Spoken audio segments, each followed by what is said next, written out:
Excellent. So this exercise here I'm going to show you today is going to be really useful and can really aid you in helping strengthening up around the hip and into the glutes, into the bum area, and working and connecting with the knee.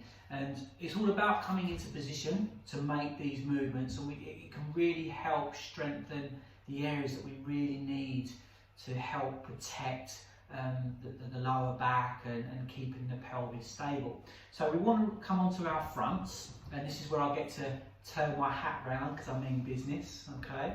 So we're going to keep that. We're going to use a block, but we can use our hands as well. Now if you've got a block, brilliant, or a cushion, you can pop the forehead here, or you can just use the hands, that's perfectly fine. But with the position, the pelvis, the legs are long, the pelvis needs to tuck in, so you're actually digging in the hips or the pubic bone into the mat, and the belly button will draw into spine. That's how we can protect the lower back and stop it from compressing those lower back bones.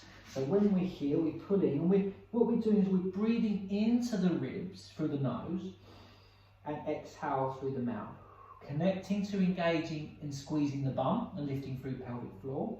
But this exercise here, what we do is we're going to bend the knee, either leg to start off with, so we're into this position. So it's like a heel kick. Now, with a nice breath, either an in-breath and out-breath, don't worry, just make sure we're breathing and just focusing on the movement, because we're going to actually rotate the hip so the foot comes out to the side and you squeeze, watch the lower back, and then bring it back in. Now your choice on whether to lower back down and then come back up, or stay up if we feel comfortable with this position for the knee and the hip.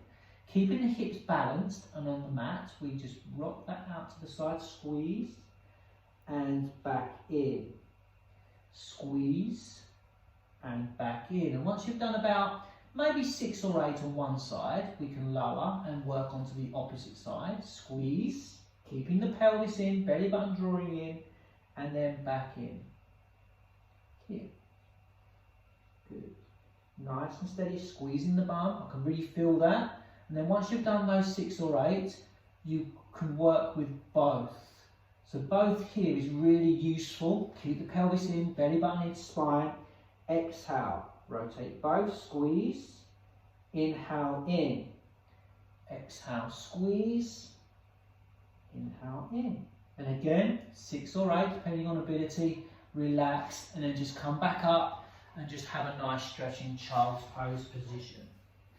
Now that exercise there is awesome for helping that hip mobility and that real connection with the glute muscles, which is in the bum there, and keeping pelvis stable and the belly button drawing in, which is really important. So that's nice for the mobility and engagement of those muscles. Have a go and enjoy them, because it can really aid you with that lower back.